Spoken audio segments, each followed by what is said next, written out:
Welcome to the Woman's Connection. This is Dane Keller Rutledge, and I recently became the director of this show.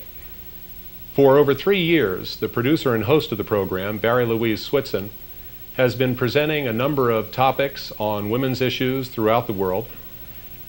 I recently spoke to Barrie and suggested that perhaps you, the viewing audience, might like to have a chance to get to know her a little bit better. And so we resolved that tonight I would interview Barrie. So Barrie, welcome to your own show. Well, thank you very much. It's nice to be in my own place. Barrie, I'm curious, what originally gave you the idea for the Woman's Connection?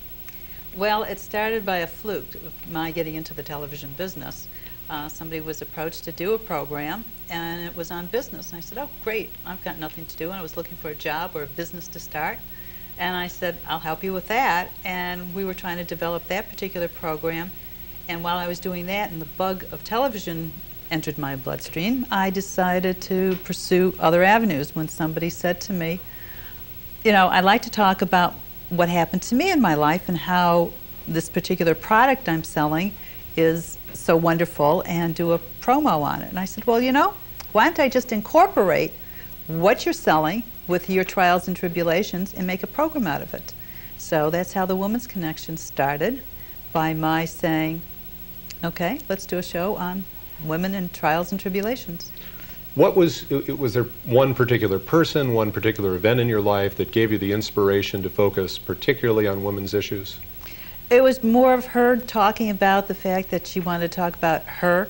And I said, well, why not? There's not a lot of programs about women specifically, and women have got a lot to say, and they aren't really getting out there and saying it or having the chance to say it. And it is more of a positive way of expressing who you are and what you've done, and letting the world know that you are not alone in what you're doing. You know, you've got this ailment or this problem, but yet with positive thoughts and feedback to within yourself and from other people, you can overcome the problem. And it's kind of like a sharing and women connecting with other women. So while you might be going through a problem and you feel you're alone because you have nobody to talk to about it except your immediate family or your doctors, and sometimes we won't go into what doctors will say, yes, yes, yes, just to say, get you out of the office. There's no real support system on a lot of issues, so I decided to do it on this. And it's kind of evolved more into events shaping women's lives, because it's expanded into the fact that I think women in business needed to be addressed also, successful women. This is not the 70s, it's the 90s, where women are making quantum leaps compared to what was happening before. Well, now, where do you find guests? I mean, do you read the newspapers? Do you watch other television shows? You've had a number of interesting guests that I've seen, and I'm fascinated by your particular talent of being able to choose interesting guests and the variety that you're able to find. Well, my guests come from all walks of life, as you mentioned, and how I get them is networking. I'm great at networking or dialing the wrong number, and that's how I get people.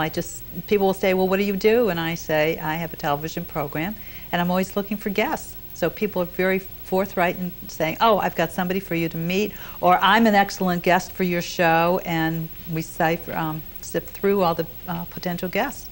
So that's how I get them. I noticed a difference when you called me on the telephone, and that was a wrong number, as we both recall quite fondly.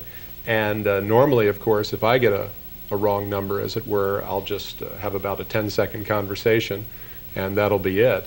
But I recall that you were looking for one young lady in particular, and then obviously I told you that she was not here and had never been here and was unlikely to be here at the time. And you said, well, this telephone... You're more interesting than who I was calling. So. Yeah, the call sounded more interesting, so we ended up speaking for quite a while, and then got together on this show. Have you ever had any other interesting any other phone calls that didn't work quite the way you thought they would? Sometimes I have, and it's like, oh my God, why did I spend so much time on this phone?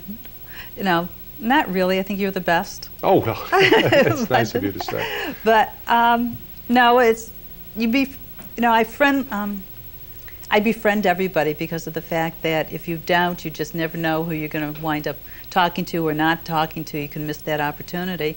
And I'm a great believer in there's no such thing as an accident, as we've discussed many times. And I think this is a prime example. You just never know. Or somebody helping you up the stairs in the subway with a package or something, and it turns out they work in the same building or they live in the same building as you're presently doing. Well, now that fundamentally tantric view of irony that you seem to have, has that been enhanced at all by your travels in Asia? I know you're a fond traveler. Well, I love to travel, and I'm quite open to everybody and anything, anytime. And I have a very mysterious.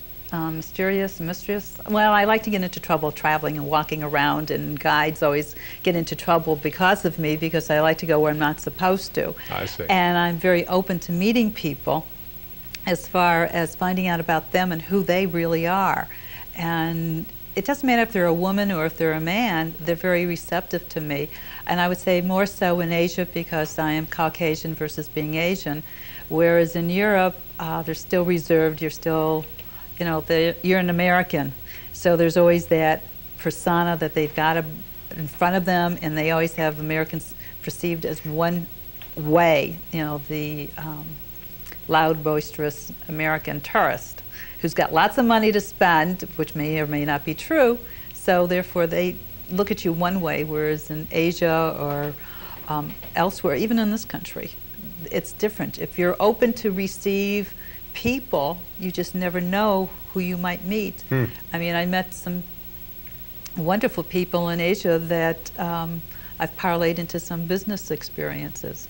Well, we were talking before the show. I think you were particularly interested in your travels in Vietnam. Right. And it's my thought that certainly I remember the Vietnam era very clearly, and we're now just trickling over there, it seems, in the tourist trade and business as well. What views do the Vietnam people hold with respect to Americans now? I mean, not only were we loud and boisterous, we maintained a war over there for quite some years. Did you notice any reactions of people with respect to that? What could you convey? Well, it was interesting. If you were in the South, they were very warm and open towards you. If you were in the North, which was much more, it's still very communist, they're much more reserved.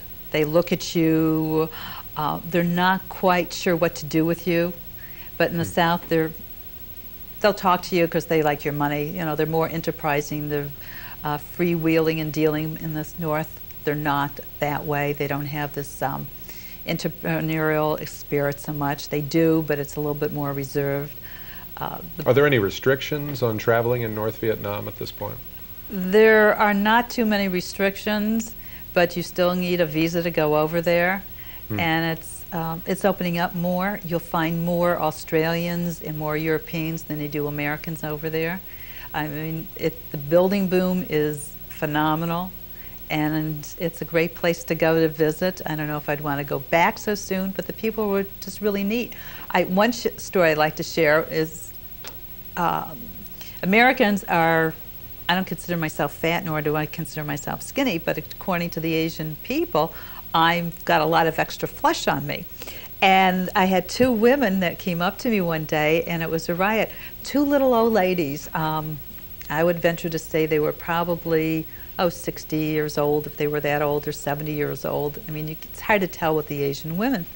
And one of them came up and she kind of like pinched me on my arm to see all my excess flesh. Oh my and goodness. Then the other woman just kind of gently patted me on the back, and it was really very funny, you know, because I figured out. Patted you on the back? Well, she was kind of like checking me out to see how much extra baggage I was carrying around. See. But it was very friendly. It was more curious about how much we eat and how fat Americans are versus being skinny, skin and bones. And I don't think, you know, compared to an Asian person, Americans are heavier. I mean, and it was just very comical. Well, of course, when Tiananmen Square occurred, the hunger strikers were falling over after about 48 hours because their body fat was so tiny by comparison to Western people. Right. We think of a 2-day fast and it's not much of anything, but over there, of course, it's very significant.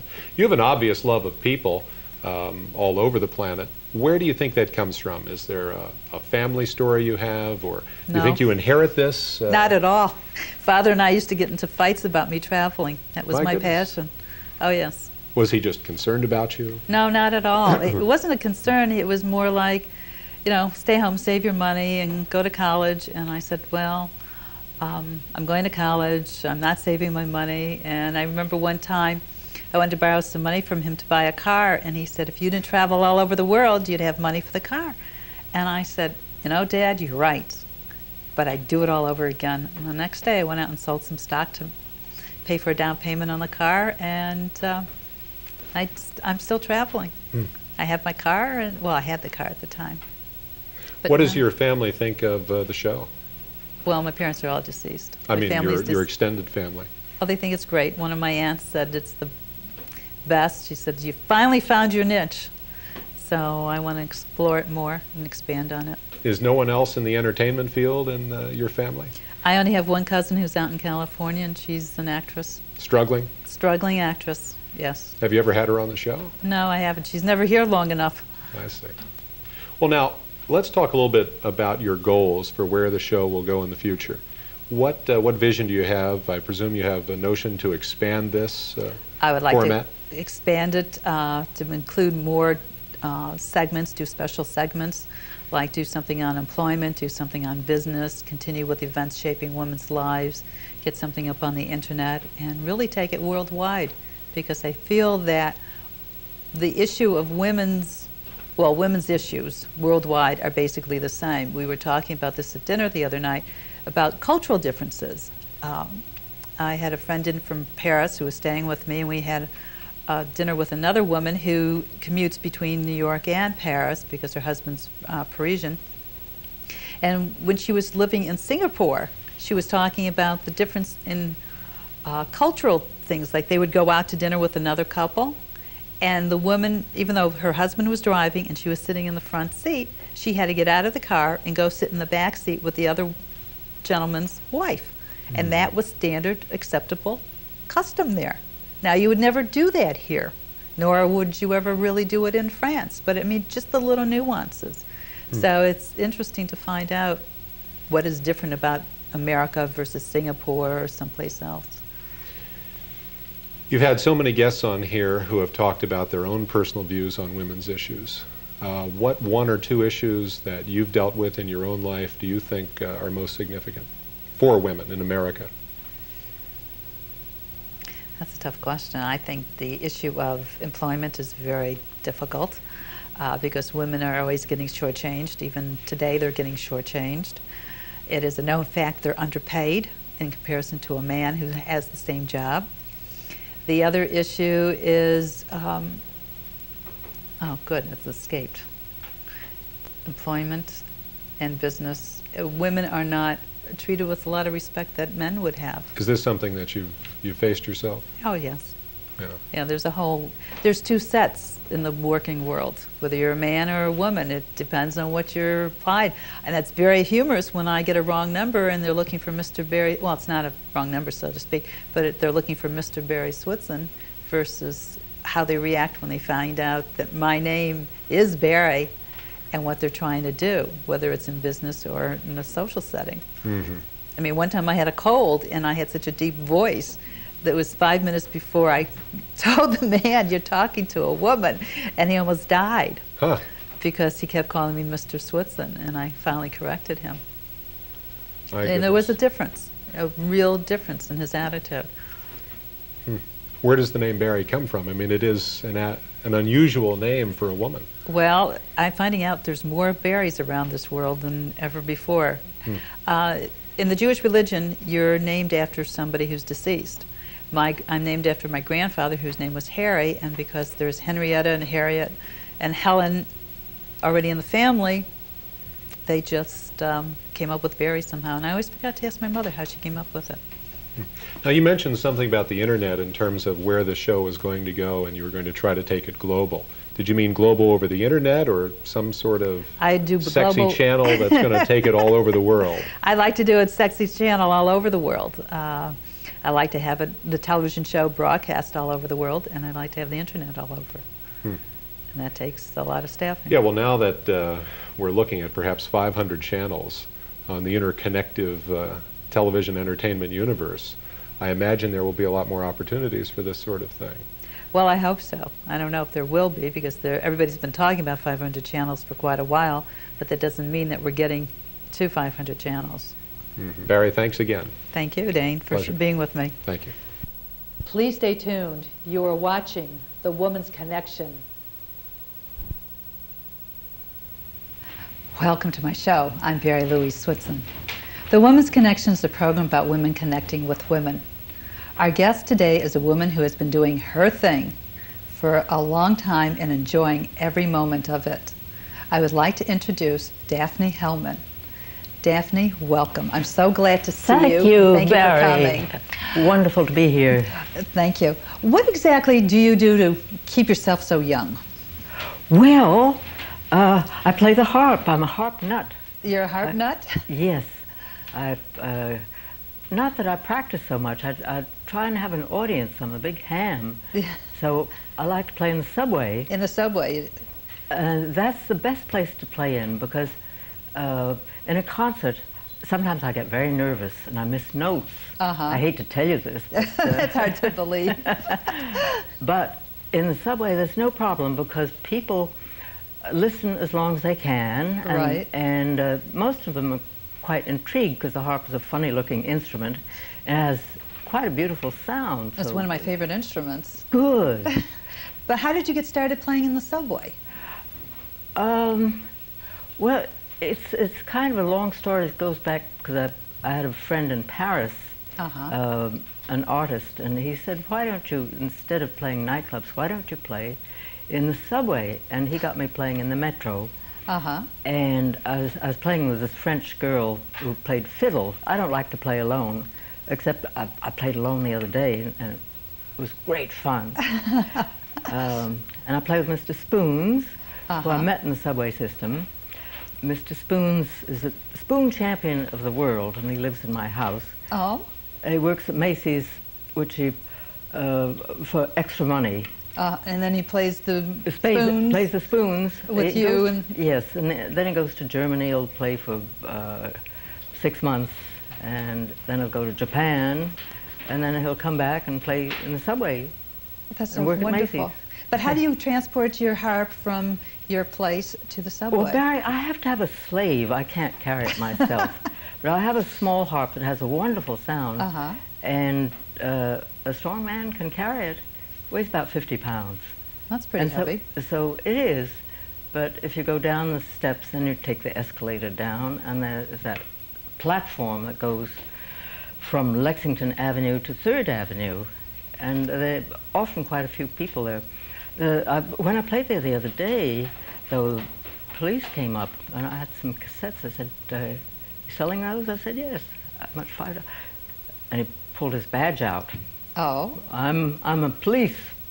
He said, I'll let you go this time, as long as you don't sell any cassettes. That wasn't nice of him. No. I thought he was going to buy one from you.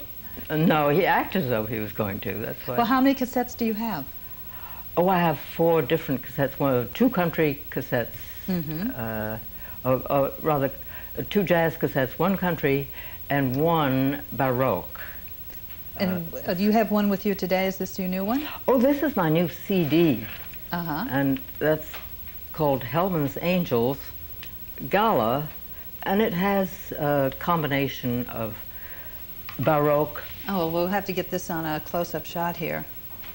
The titles are all there. I do some Scarlatti, and I do some King of the Road for the country, and then a lot of jazz standards like Honeysuckle Rose and How High the Moon and Billy's Bounce and all sorts of different stuff. Now, you've played with some very important people, or who have... Well, my Hellman's Angels, who are on that record, is Eddie Berg, who's a mean Marine, and he's probably the best guitarist in the country, and Lynn Christie is a wonderful bass player, and we played together a lot. And now I'm doing more playing alone because people can't afford us. They can't afford you. That's not fair. I know. Well, I get together with Lynn and Eddie. We play the Metropolitan Museum, and sometimes concerts out in Long Island, where they seem to be able to afford us. That's great. Yeah. But now that you've got a CD, people can hear you all the time, which is great. Well, they can. Say, buy one. Now, you've performed with some famous people in your past? Oh, I know who you're thinking about. Harpo Marx. Now, what was he like? He was wonderful, but he was an accomplished pianist, and he was taking lessons from my teacher, Mildred Dilling.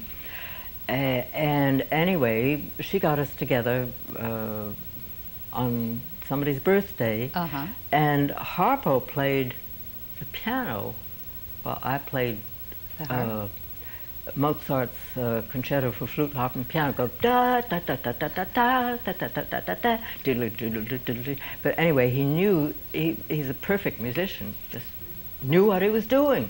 Oh, that must have been fun to play with him. Yes. Oh, yes. Who are some of the other famous performers you've performed with? Well, let's see. I did with Dizzy Gillespie once, just for a jam session, and let me see.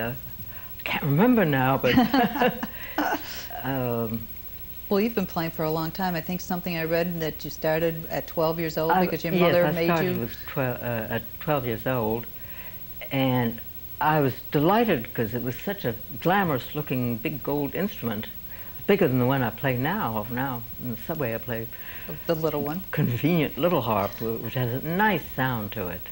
Well, how many harps do you have? Well, I have about 12, I guess. I rent one out. And 12 harps? 12 harps, yes. One lives in my car. One lives at a little cafe around the corner called Favia, where it sits there, and I play it when I get in the mood and when I have time. And let's see, where else? Oh, the Wales Hotel. And that's not my job. It belongs to Park Stickney, who's the best harpist in the country. And he rents a room from me and lets me play some of his jobs. So that's a nice arrangement. That is nice. Keep you in. Yes, because there the harp is at the Wales. And so all I need to do is to go and tune it and play. It lives there. Now, you tune the harp yourself? Oh, yes, you have to. You're a harpist. Okay. Now, I've never played an instrument, so I don't know, you know. Well, it's not like tuning a piano, because the notes have gut strings or nylon, and they go down in damp weather, so you have to be prepared to tune it all the time. Not all the time. But, well, I'm tone deaf, so I would never make it.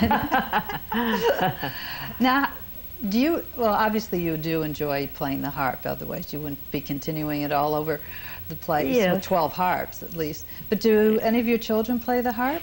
No, my daughter started, but then she got playing piano. Now she plays sitar, the Indian instrument. She's very good.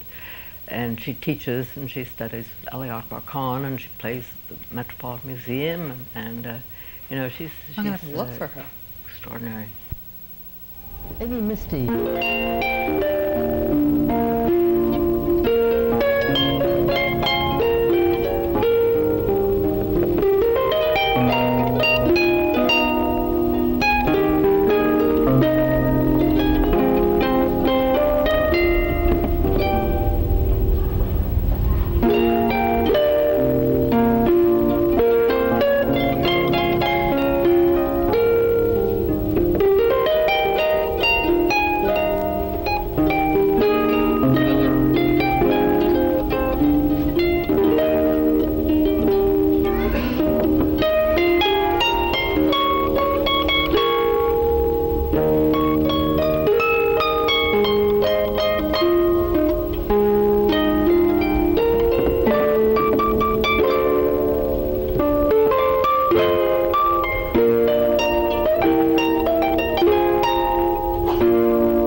how they can get your CD? Is it in the Oh, stores? I see. It's not in the stores. I have to peddle it, or you can write to me.